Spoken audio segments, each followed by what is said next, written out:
Sa gitna ng usapin hinggil sa umunay pagiging unstable ng pamahalaan, tiniyak ng Armed Forces of the Philippines na nananatiling buo at matatag ang seguridad ng bansa. Ayon kay AFP spokesperson Colonel Francel Margaret Padilla, hindi kailangan ng loyalty check sa hanay ng sandatahang lakas. Buo po ang inyong sandatahang lakas ng Pilipinas. Kami po ay solid and disciplined organization, and we remain professional through all of this po. Our loyalties remain to the Constitution and to the flag. Sa kabila ng mga haka-haka at kumakalat na disinformation tungkol sa umunay mga destabilization plot, iginiit ng AFP na wala itong basehan at nananatiling professional at intact ang kanilang organisasyon. Na meron daw pong mga plot na sinasabi dyan, klaro po, wala po itong katotohanan, and the AFP is intact, professional, and disciplined. Disinformation lamang po ito, no?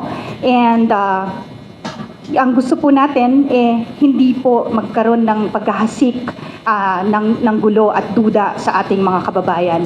We'd like to put an analogy to this, no? This is like being a guard on a watchtower analogy.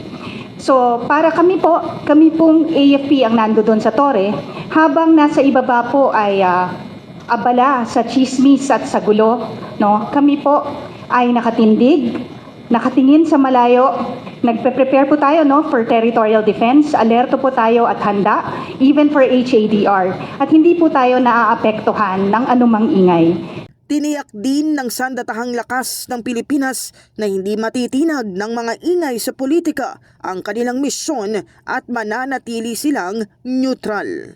Well, at this crucial time po, no, politically motivated distractions are like static on a radio. They make noise, but they don't actually change the signal. Our focus is locked on our mission, and that is to protect the people and secure the state.